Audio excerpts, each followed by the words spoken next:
Boa tarde a todas e a todos que destacaram estes instantes da agenda diária para participar desta nova forma de aproximação, informação e troca de ideias através da live promovida pela diretoria da Mulher Magistrada da Mansul.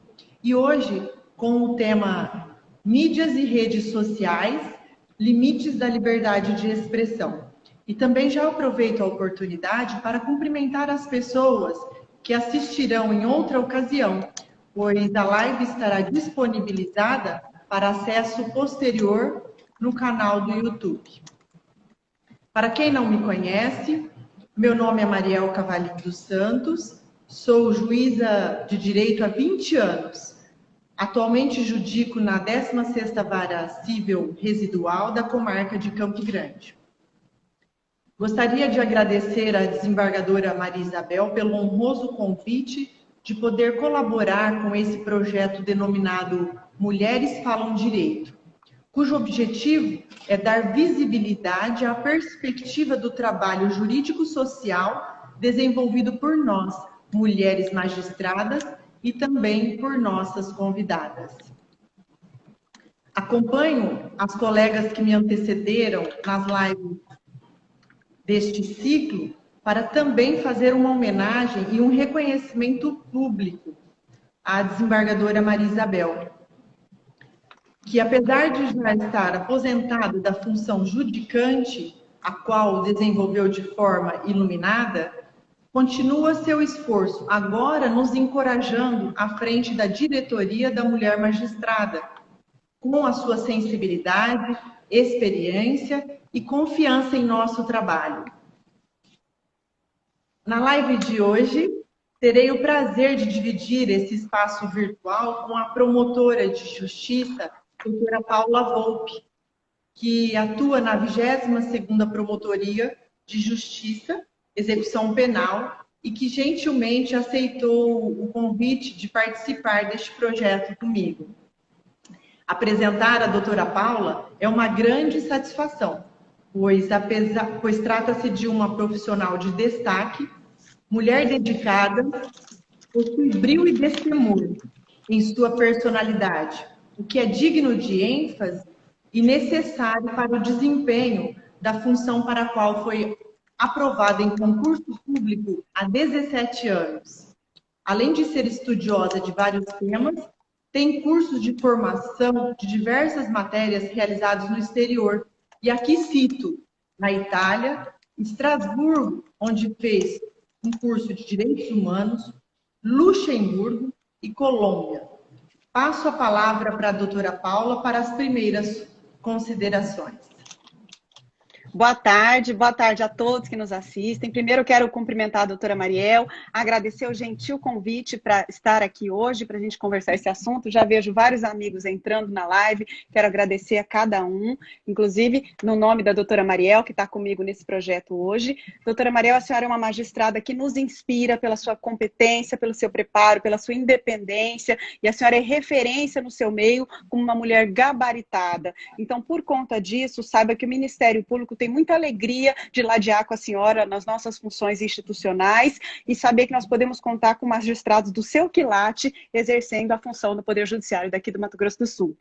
Quero agradecer também a doutora Maria Isabel, com quem eu tive o prazer de conversar um pouquinho antes da live hoje, dizer à doutora Maria Isabel que a alegria e a honra é toda minha também de trabalhar com ela. A doutora Maria Isabel, ela tem uma trajetória histórica no Mato Grosso do Sul que engrandece a nossa magistratura, engrandece as mulheres que estão na magistratura, e vê-la, mesmo aposentada, exercendo ainda as suas funções e trabalhando desse jeito para trazer temas relevantes para a sociedade, é uma coisa muito importante e é um exemplo para todas nós que estamos, se a gente se compara com ela, ainda no início da carreira, né? E aí, muito obrigada a todos, vamos começar os trabalhos. Ingressando agora no tema central, por anos fomos acostumados a obter as informações através da mídia social, que é estática, conhecida como via de mão única, onde apenas absorvíamos o que nos era passado. Os meios de comunicação eram a TV, o rádio ou os jornais. E, em regra, o cidadão comum não tinha acesso à produção de conteúdos com ampla circulação. Contudo, com a evolução tecnológica, houve uma revolução quanto à forma de mídia, entendendo-se mídia como o veículo, o espaço ou o canal onde uma mensagem é transmitida.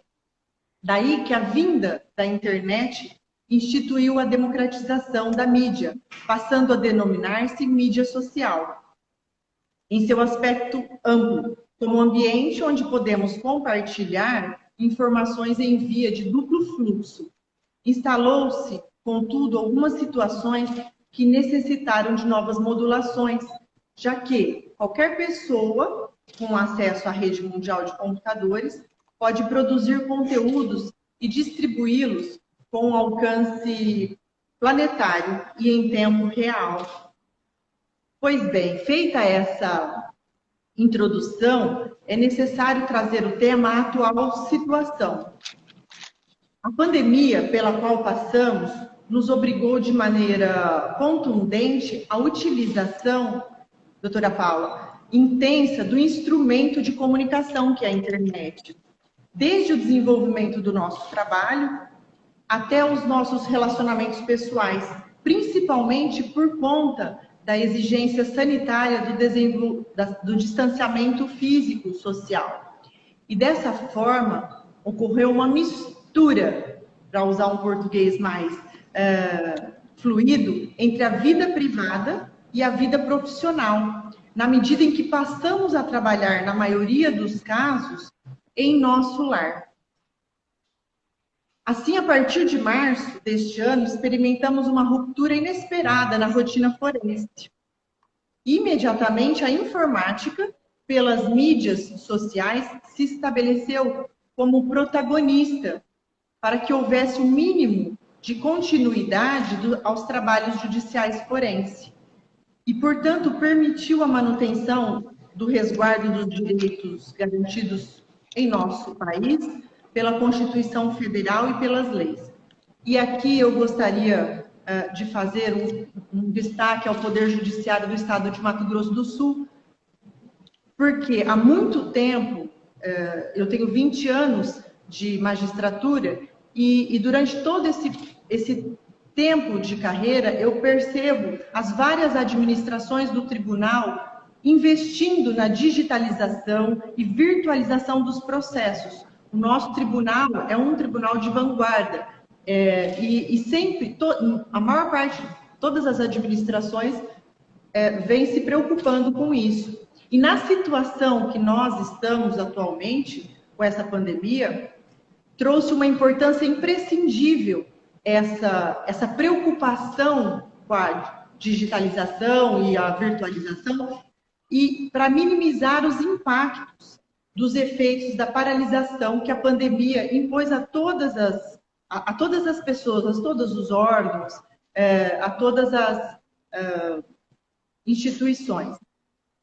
Isso porque os processos digitais não tiveram a sua interrupção, conforme os físicos, que tiveram que ser suspensos, apesar da inesperada mudança, já que no sistema home office, eles estão tendo andamento através dos despachos, através das decisões e sentenças. Inclusive, existe uma pesquisa feita que houve um sensível aumento de produtividade, tanto dos magistrados quanto dos servidores que estão trabalhando em home office.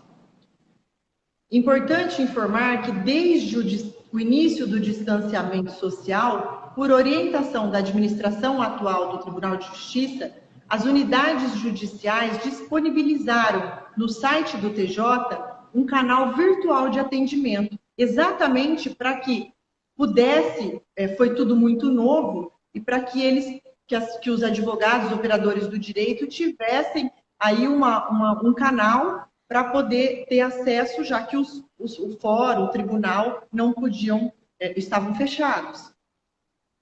E agora eu vou fazer uma colocação com referência à vara da qual sou titular. No caso da 16ª Vara Civil Residual, existe um e-mail e um número de celular com WhatsApp. Então, a mídia, aí agora a rede social, está presente, inclusive, nessa sistemática, nessa possibilidade de atendimento. Existe esse WhatsApp para que a advogada ou o advogado que necessitem se comunicar pessoalmente ou não com o gabinete possam encaminhar uma mensagem e, se houver a solicitação do atendimento pessoal, este ocorre, doutora Paula, via de regra, no dia seguinte, imediato, em horário pré-determinado, em uma reunião virtual, através de plataformas também, comigo e na presença de uma assessora.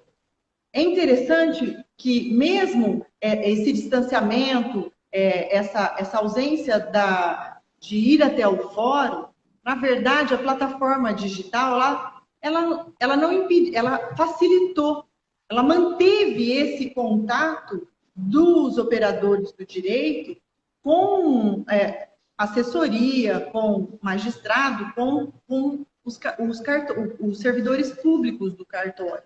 Então, não houve, embora essa interrupção de comparecimento ao fórum foi abrupta, na verdade, as mídias digitais, elas auxiliaram e de uma forma bem interessante, estão protagonizando, na verdade, essa situação que nos foi imposta por esse vírus. E é interessante, doutora Paula, eu fiquei muito feliz quando estava preparando essa live, porque a pandemia tem trazido às pessoas uma reinvenção diária. As pessoas têm uma dificuldade e, de repente, uma ideia, uma criatividade, e aí vão se desenvolvendo as situações, os obstáculos, né, impostos no dia a dia. E na data de ontem, a minha colega da 4ª Vara Civil Residual, a doutora Vânia Arantes, deu início a uma experiência de audiência de instrução e julgamento por meio de plataformas virtuais, óbvio que com a concordância de ambas as partes do processo. E no final do dia, depois que ela já tinha feito essa experiência, que a princípio a gente estava um pouco receoso, ela informou a viabilidade na sua implementação. Então, isso é uma excelente notícia, porque com o início da pandemia e a impossibilidade de realizar, os únicos processos em que pese essa digitalização, virtualização, os únicos atos que estavam impossibilitados de ocorrer eram as audiências de instrução, na esfera civil, né, residual, eram as audiências de instrução e julgamento. E isso tem nos preocupado, porque aquelas já designadas estão sendo represadas.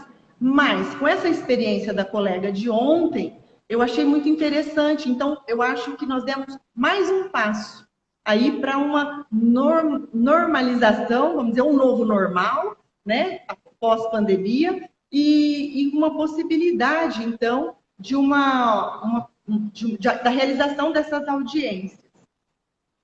E assim, também, a doutora Paula, gostaria de falar aos ouvintes, já tem a experiência das audiências virtuais, que eu sei, no âmbito da execução penal. E a senhora, doutora Paula, poderia nos esclarecer quais os benefícios que este instrumento de comunicação tem auxiliado para o desenvolvimento dos trabalhos em meio à pandemia? Além de nos trazer essas informações, que tem gerado novas questões em razão do home office, porque houve uma nova situação posta. E não é simplesmente vamos todos para casa. Existem consequências dessa situação de vamos todos trabalhar em casa. E eu gostaria, então, que a senhora trouxesse alguma coisa nesse sentido. Vamos lá. Então, a questão realmente é isso mesmo, né? Nós melhoramos, eu vi alguns comentários de alguns amigos, agradeço ao pessoal que está participando, e foi isso mesmo, nós tivemos uma melhora significativa nos últimos tempos, principalmente. Eu acho que algumas coisas devem continuar no pós-pandemia, que facilitou o acesso, facilitaram os seus canais.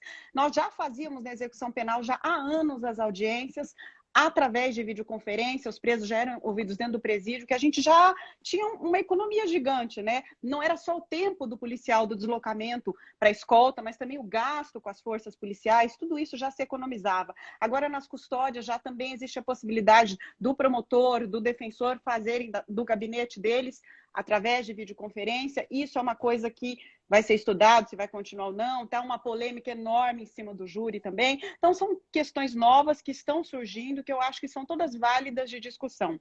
Mas o que a senhora colocou, doutora Mariel, que eu acho importantíssimo a gente conversar, é com relação ao que está acontecendo hoje na esfera do poder público federal, né? Nós temos uma nota técnica, eu até anotei aqui para não confundir, a 1556/2020, que foi expedida pela Controladoria Geral da União agora em agosto e está gerando uma polêmica gigante. Eu já até fui procurada por algumas pessoas, a gente não pode falar sobre isso, porque não é especificamente a nossa área de atuação, mas o que nós estamos trazendo aqui, isso sim nós podemos falar, é fruto do nosso estudo em cima dessa nossa nota técnica e da polêmica que ela vem gerando.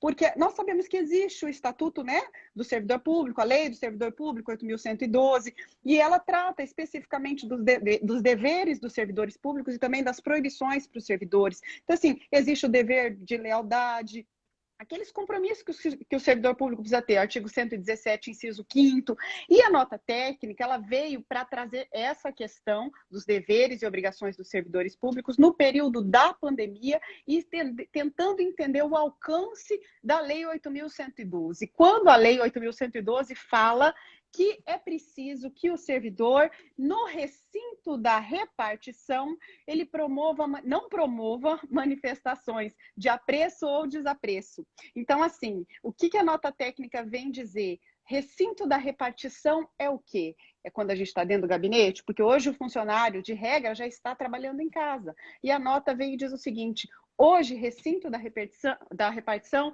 nós temos que entender um conceito mais amplo, né? Então, a gente tem que ampliar o recinto da repartição para entender que nós estamos no ambiente externo, no ambiente virtual, e que isso tudo já serve para que o servidor não promova as manifestações de apreço ou de desapreço. Isso tem gerado uma polêmica gigantesca, porque muita gente tem entendido que essa nota técnica ela viola, né, a liberdade de expressão, ela limita, ela restringe a liberdade de expressão do servidor público e cai bem no tema aqui da nossa live. É possível que isso seja feito? A Controladoria Geral da União está correta nesse posicionamento?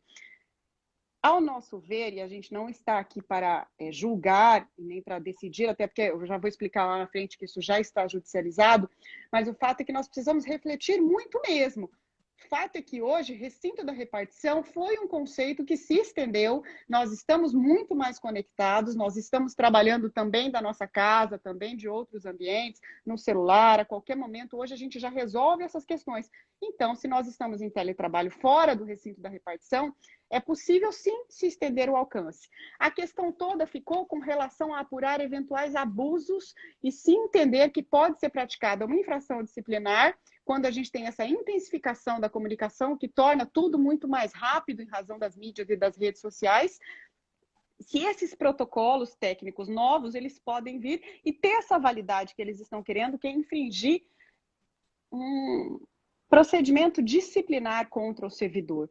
Por conta disso, os servidores entenderam que eles estão restritos, muitos deles, né, não todos, claro, na sua manifestação de opinião, que eles estão sofrendo uma certa forma de retaliação, e aí foi tomada uma medida, né? Eles reagiram, a Confederação Nacional de Carreiras Técnicas de Estado ajuizou uma ação direta de inconstitucionalidade, porque ela entendeu que eles não têm o direito de fazer isso através de uma simples nota técnica, uma orientação nesse sentido, para se apurar a infração disciplinar, quando eles estão apenas emitindo uma manifestação de crítica ou de apreço à instituição, e entenderam que não é possível esse tipo de situação ocorrer. Essa questão já está judicializada, agora também no mês de agosto, e nós precisamos ver o desdobramento disso. Independente de haver decisão dos tribunais superiores ou não, o fato é que o que eles dizem é que ela é uma restrição à manifestação de pensamento, de liberdade de expressão, e que causa uma certa intimidação ao servidor público, que ela busca calar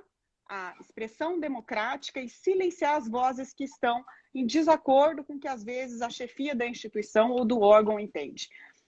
Veja bem, Mariel, minha opinião pessoal nessa questão nós podemos muitas vezes sim discordar, mas isso tem que ser feito de forma ética, correta, sem ataques, sem agressividades, porque aí sim nós estamos eventualmente ferindo alguns direitos de terceiros, a partir do momento em que a gente coloca o nosso posicionamento de discordância sem obedecer os princípios de zelo, de atenção, de cuidado. Se existe uma discordância dentro do órgão, é possível, e a nota diz isso, que se procure primeiro os canais internos de comunicação dentro do órgão para tentar resolver a questão interna corporis primeiro. Mas o que tem acontecido muitas vezes é que às vezes o servidor já está insatisfeito por outras questões e ele vai direto para a rede social. Então isso vira um problema muito grande para a sociedade e no final das contas, quem sabe isso poderia ter sido resolvido interna corporis. Então fica aqui o nosso alerta que para evitar problemas com relação a limite, violação de liberdade de expressão, é possível sim que o servidor tente primeiro resolver isso dentro da administração, no âmbito do órgão que ele trabalha, e se não se resolver, aí infelizmente não tem o que fazer, né? Nesse aspecto, eu entendo que o direito brasileiro, até nós conversávamos isso antes da live, eu, doutora Mariel, ele se assemelha muito ao direito europeu, né? Nós temos uma bagagem do direito romano, do direito português. Na verdade, nosso direito ele é muito mais europeu do que americano, porque o direito europeu ele traz essas restrições à liberdade de expressão quando se entende que a liberdade nossa de expressão, que não é um direito absoluto, a gente sabe, todo direito é relativo, não é? Se a gente diz, direito à vida, mas em tempos de guerra se permite a pena de morte, num estado de legítima defesa se permite até que se mate para salvar a própria vida. Então não existe direito absoluto, isso é muito claro, a gente tem que fazer sempre o balanço e o equilíbrio. A partir do momento que o meu direito de expressão está violando a dignidade, a integridade de outra pessoa, está violando a verdade de um fato, ele tem que sofrer as consequências. Então, eu posso dizer qualquer coisa, mas eu tenho que aguentar a responsabilidade depois, se o que eu disser ferir alguém, se o que eu disser não for verdadeiro. Então, vejo eu que nessa situação que eu trouxe da nota técnica, nós temos o direito brasileiro muito similar ao direito europeu e destoando muito do direito americano, que é muito vinculado à primeira emenda americana, que diz, né, que eles têm uma expressão e uma liberdade de expressão muito maior do que a nossa. Isso vem sido aos poucos, vem sendo mudado, mas nós temos episódios nos Estados Unidos que, se a gente fala aqui no Brasil, choca. Charlottesville, por exemplo, quando as pessoas foram para a rua para defender Ku Klux Klan, para defender nazismo, para defender pautas absurdas com a supremacia branca, isso nos choca, nos causa horror, causaria horror na Alemanha, que não se pode fazer isso de jeito nenhum. E a gente viu o tribunal americano permitir esse tipo de manifestação. O que foi condenado foram apenas os atos de violência que foram perpetrados, mas a manifestação do pensamento, a liberdade de expressão lá é livre e eles permitem esse tipo de coisa. Então, ao meu ver, caminha melhor e mais corretamente o direito europeu e o direito brasileiro, que estabelece alguns limites a esse tipo de situação. É isso, doutora Mariel. Trazendo do direito europeu agora para o nosso direito aqui e a evolução que teve a internet, as mídias, né, as mídias sociais aqui no Brasil, essa liberdade agora que nós vamos tratar. Com a liberdade de comunicação interativa, que é a internet, combinada à facilidade de usos de ferramentas digitais que a gente está vendo aí, estamos ficando cada vez mais, está sendo cada vez mais comum, e a intensa cultura de participação desse mundo virtual que se colocou para nós, e que atualmente chama-se cybercultura, houve uma liberação do que se denomina polo de emissão, ou seja, aqueles indivíduos que antes, como eu disse no começo, não tinham voz, em razão da mídia tradicional existente, que era estática, eles descobriram, doutora Paula, a possibilidade de exprimir suas mensagens, suas opiniões e lançá-las no espaço virtual globalizado e acessível em tempo real. E isso já tem um estudo que foi denominado empoderamento social.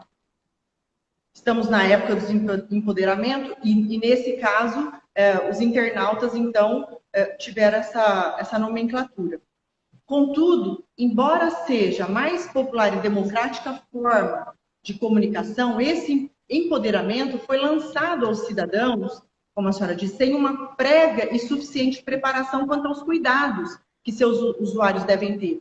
E essa situação, então, tanto do ponto de vista pessoal, que nós sabemos que adolescentes usam as redes sociais enfim, sabemos de grandes problemas que isso tem ocasionado, e também essa questão de manifestação da liberdade de expressão, sem uma preocupação, como a senhora disse, com as consequências. E isso tem desencadeado vários conflitos interpessoais que chegam até o Poder Judiciário, e não só na esfera civil, como no caso da vara em que eu atuo, onde o desfecho se dá ou um direito de resposta, ou supressão de postagem, ou indenização por danos morais.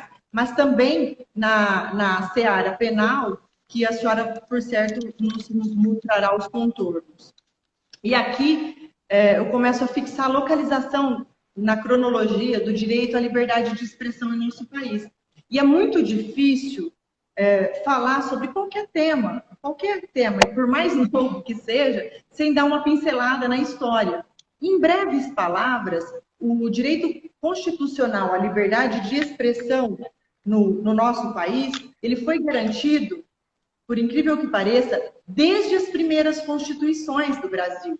Por quê? Por conta da Declaração dos Direitos do Homem e do Cidadão de 1789 na França. Então, as constituições brasileiras, elas se apoiaram nessa declaração e elas trouxeram esse direito à liberdade de expressão. E aqui, doutora Paula, eu vou pedir licença para fazer um destaque para os ouvintes, para que assistam a primeira live deste ciclo, quando a desembargadora Maria Isabel trouxe um importante olhar e uma historiografia interessantíssima deste documento histórico, sob o ponto de vista de gênero. E aqui eu fecho meu parênteses. Mas, voltando à história, quando houve a instalação no Brasil do Estado Novo, em 1937, a liberdade de expressão foi uma das mais atingidas. E mesmo posteriormente, com a Declaração dos Direitos Humanos de 1948 lá na ONU, a liberdade de expressão no Brasil somente teve a sua plenitude restaurada após a redemocratização em 1988, com a nova ordem constitucional. Atualmente, e agora aqui entrando bem no nosso tema, a liberdade de expressão encontra-se amparada como direito fundamental no artigo 5º da nossa Constituição Federal, e também é protegida um pouco mais à frente no artigo 220. Porém, como a senhora já mencionou, não é um direito absoluto e restrito. E os limites, que é o tema da nossa live, eles residem na própria Constituição Federal. E logo no artigo 5º, quando estabelece essa liberdade de pensamento, ele já coloca, o legislador constituinte já colocou a primeira restrição, quando veda o anonimato. Então, a primeira restrição está na parte final do inciso que cuida dessa liberdade. E ainda temos no mesmo artigo mais duas restrições. Uma que é no inciso 5º e a outra no 10º. Por que restrição? Porque, na verdade, quando o legislador assegura o direito de resposta proporcional ao agravo, além da indenização por dano moral ou à imagem, no caso do inciso 5º, e quando ele trata que a intimidade, a vida privada é inviolável e assegura a indenização pelo dano material ou moral decorrente da violação, ele já coloca essa restrição a esse direito tão amplo, porém não absoluto, como eu disse. E isto ocorre porque, ao dispor desta forma, o legislador constitucional entendeu a existência da possibilidade de colisão entre alguns dos direitos fundamentais existentes na própria Carta Constitucional. E aqui eu destaco a recorrência na jurisprudência de colisão entre o direito à liberdade de expressão com o direito à dignidade à pessoa humana da inviolabilidade, da honra e da imagem. Daí, havendo a possibilidade de colisão entre alguns direitos fundamentais igualmente protegidos pela norma, e para que haja o retorno à paz social, que é o objetivo da própria Constituição, é necessária a utilização de mecanismos de ponderação pelo aplicador da lei, ocasião em que um cede lugar ao outro. Porém, no caso da liberdade de expressão, ceder ao da dignidade da pessoa humana ou a inviolabilidade da honra e a imagem, não se trata de censura, que muitas pessoas confundem, né? Mas da possibilidade de responsabilização daquele que, abusando do seu direito, que a própria Constituição assegura, atinge o direito de outro, pois um não exclui o outro. E ressalto aqui a já conhecida regra de ouro, doutora, do liberalismo, proclamada na Inglaterra por Herbert Spencer. Todo homem é livre para fazer o que quiser, desde que não infrinja a liberdade de qualquer outro. E eu vou destacar aqui o termo homem aqui como ser humano. Agora eu vou trazer esse verbete para um mais corriqueiro em nossos dias e que qualquer criança sabe. O meu direito vai até onde o direito do outro começa. Então, dessa forma, havendo essa colisão entre direitos fundamentais, o julgador, obrigatoriamente, ele faz uso da técnica da ponderação e razoabilidade para que seja restabelecida a ordem constitucional no caso apresentado. E ainda, doutora, eu em pesquisa verifiquei que essa questão das redes sociais trouxe uma outra restrição à liberdade de expressão. E aqui é a própria ordem pública que deve ser mantida no ambiente virtual. Porque qualquer fato que ocorra no ambiente virtual, ele gera os reflexos na vida do país e dos relacionamentos interpessoais. Então, em razão disso, dessa ampla liberdade de manifestação que as redes sociais, através da internet, proporciona na atualidade a toda e qualquer pessoa, ela deve ser exercida, como a senhora disse, com responsabilidade e consciência por cada internauta, seguindo um padrão mínimo de ética, além da moralidade, respeitabilidade e urbanidade, sob pena de se enveredar por uma situação muito grave, que é uma tirania, e agora uma tirania social. E, mais uma vez, aqui a Constituição também tenta e faz, ao estabelecer como os objetivos de uma nação, a harmonia entre as pessoas, onde ela traz que os integrantes de um país, eles têm que ser justos e solidários um com o outro. Então, é uma limitação também. A gente tem que observar, embora subjetivo, essa justiça e solidariedade que deve coexistir entre os cidadãos. Agora, na realidade, como na realidade física, né, as redes sociais estão povoadas por pessoas de diferentes níveis e intenções, sendo que algumas desconhecem de fato, porque não pode alegar de direito as regras, ou realmente quer infringi-las. E aí, então, vem a senhora está me ouvindo, doutora? Sim, mas eu... doutora, ela está no iPhone 4G. Oi? A senhora está no 4G? Que aí está cortando um pouquinho. Aqui tá.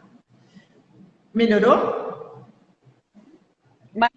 Então, voltando aqui, como existem diversas pessoas que integram essas redes sociais, então surge a necessidade sempre do direito à liberdade de expressão no polo de emissão, no âmbito da responsabilidade civil e por intermédio do judiciário.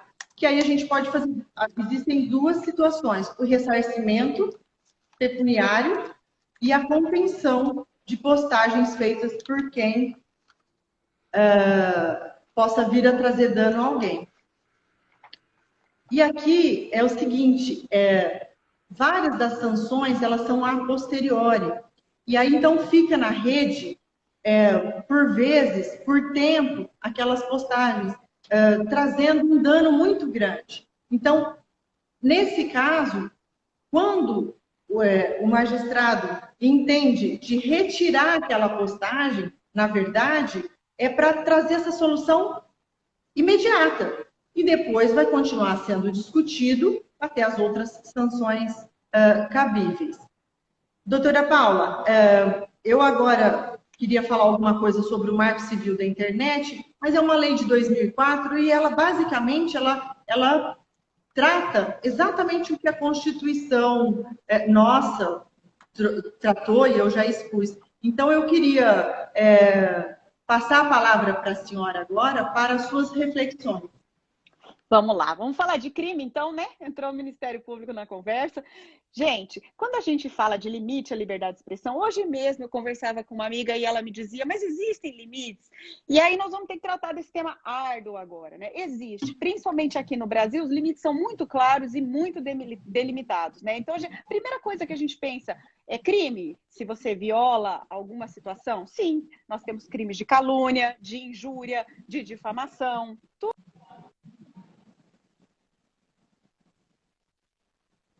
Delito, inclusive violando liberdade de expressão. Aqui está cortando, vocês estão conseguindo ver aí, gente? Tá Ô, Mariel, você está no Wi-Fi? Tô. Tá, aqui tá. Eu acho que o 4G seria melhor, aqui está cortando bastante o seu. O que seria, né, gente? Seria acusar de crime, imputar um fato ofensivo à reputação de alguém, ofender a dignidade ou o decoro. Todas essas situações... Vou ver se aumentando o volume melhora um pouco aqui. Melhorou um pouco o som agora, gente? Então tá. Então, essas situações de calúnia, injúria, difamação são crimes se a pessoa pratica esse tipo de ofensa, falar para o outro, por exemplo, você é ladrão, você é desonesto. Você está exercendo a sua liberdade de expressão? Sim, mas o problema é depois você não consegue provar isso, né? Você responde por um crime, se essa pessoa não foi condenada depois por aquele crime. Então tem que pensar muito antes da gente falar sem provas, porque é possível que aquela pessoa que tenha se sentido ofendida tome providências com relação a isso. E a gente tem o incômodo aí de responder a um processo criminal simplesmente por exercer aquilo que a gente entendia que era um direito nosso, que era o de liberdade de expressão. E nós temos também as responsabilizações, é claro, na esfera civil, que a senhora falou, se for o caso de retirar a publicação do ar e tudo mais. Hoje tem um tema muito em voga, que é o das fake news. O que seriam as fake news? Isso precisa ficar muito claro, parar de politizar o tema. Nós precisamos, Brasil, andar para frente.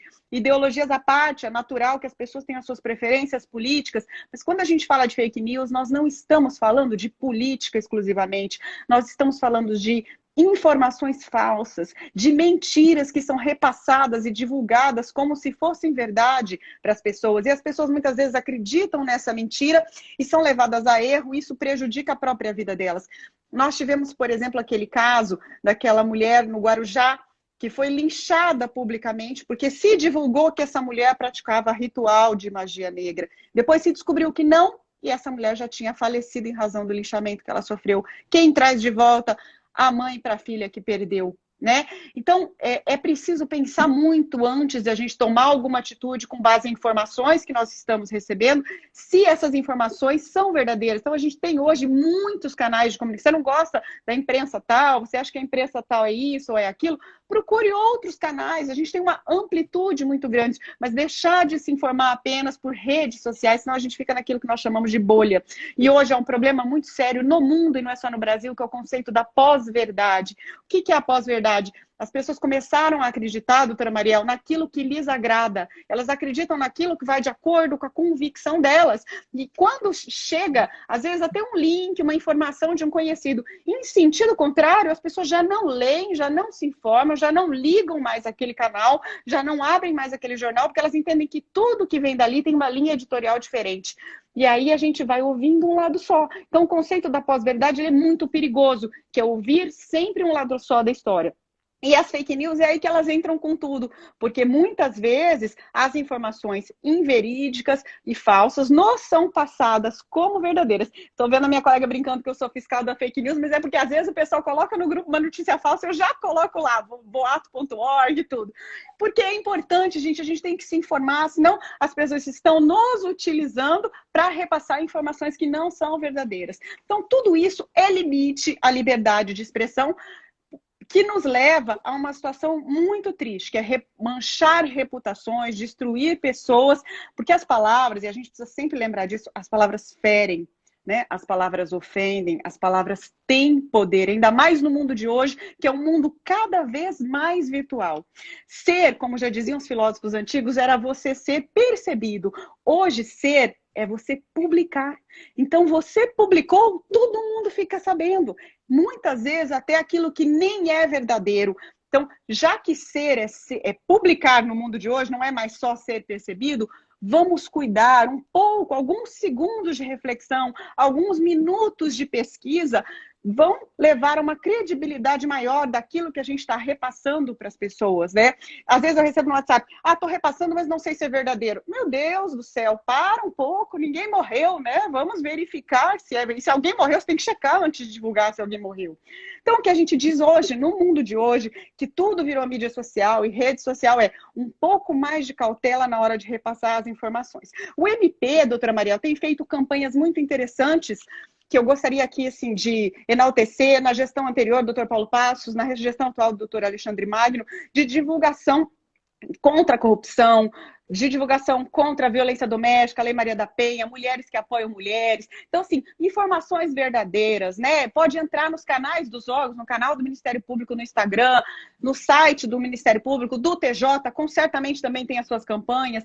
Tentar descobrir no meio desse caos que nós estamos vivendo, se fala assim, por conta da pandemia está se roubando muito dinheiro. O que o MP tem feito? Nós estamos com uma campanha bem interessante contra a corrupção, estamos com investigações, mas às vezes as pessoas não têm acesso a isso, né? Então, entrem nesses canais, todas essas instituições hoje já têm Instagram, já têm meios de comunicação, para a gente se informar do que tem sido feito. Uma colega me contou que no interior eles tiveram um problema muito sério e a força-tarefa do Ministério Público está fazendo um trabalho muito bonito para ajudar aí a tentar conter essa questão de falta de leitos, para nós não sofrermos com falta de leitos aqui na nossa capital. Eles souberam de uma cidadezinha do interior que a pessoa estava sendo discriminada porque disseram que naquela cidade o fulano, que era um senhorzinho, estava com coronavírus, era o primeiro da cidade.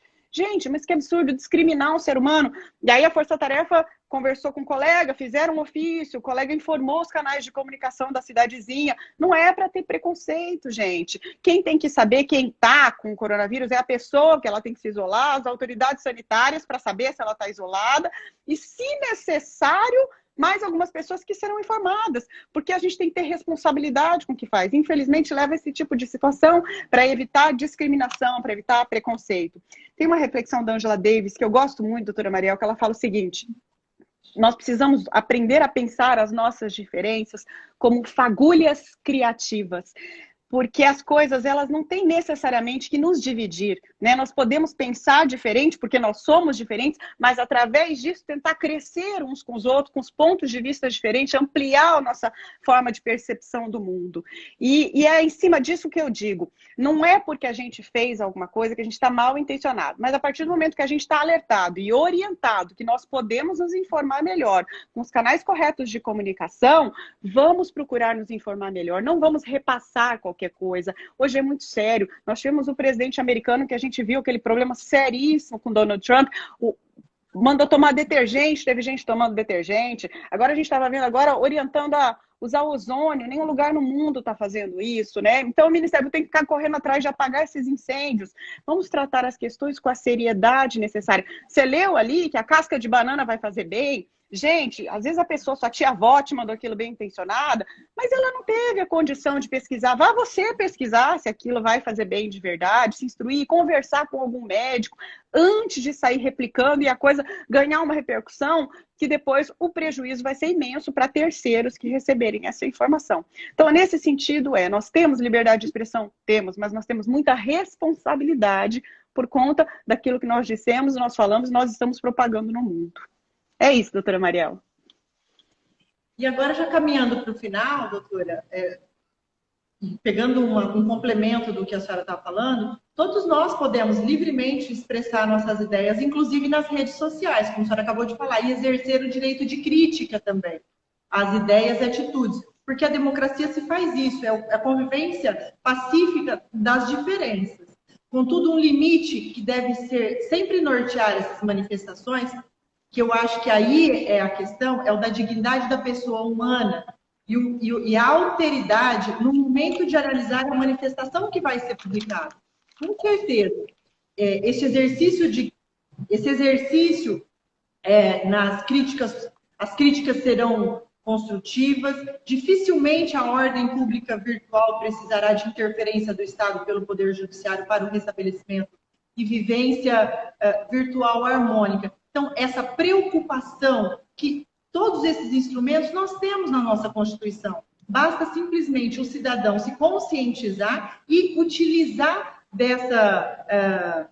desses instrumentos na vida, no dia a dia. E aí podemos, então, ter uma paz mais real, embora às vezes ocorra como uma pandemia, trazendo outros problemas, mas a gente já diminui a carga de problemas da sociedade brasileira. Como a senhora disse, né? Precisamos verificar quais são as fontes, de onde vem aquela notícia, enfim. Mas, para o final, já estamos caminhando para o final mesmo, eu quero agradecer a Mansul, na pessoa da desembargadora Maria Isabel, pela iniciativa deste projeto, a todos que se empenharam tecnicamente para tornar possível e agradável essa transmissão, e eu faço na pessoa da Marília, aqui presente. Também gostaria de agradecer a doutora Paula por essa troca de ideias tão preciosa e prazerosa, embora muito rápida. E, por fim, gostaria de agradecer aos ouvintes que permaneceram conosco até esse momento. E agora passo a palavra à senhora, doutora, para as suas considerações finais.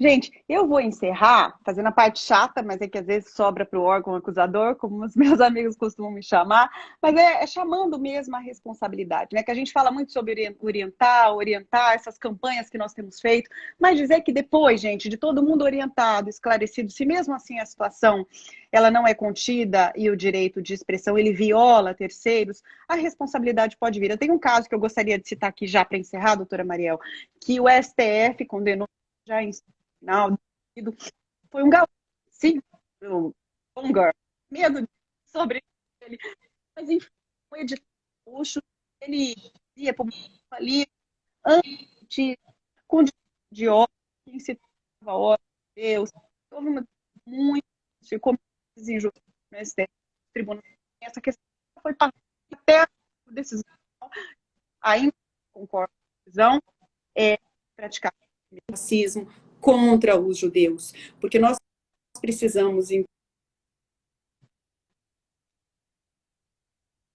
o Holocausto, e ele praticava esse crime de incitação e de ódio aos judeus, e ele foi, ao final, responsabilizado. Isso aqui no Brasil. Não teríamos nós visto isso nos Estados Unidos, acredito eu, mas vimos aqui, e isso foi muito importante. Então, serve para nós de exemplo. A gente pode hoje não ser responsabilizado, mas lá no final, no futuro, sim. Acho que o pessoal está sem áudio, doutora, então eu vou deixar meus agradecimentos finais, agradecer a todo mundo que está assistindo, dizer que foi um prazer estar com vocês. Eu que agradeço, doutora Paula. Desejo a todos, então, um ótimo final de tarde. Um abraço. Um abraço.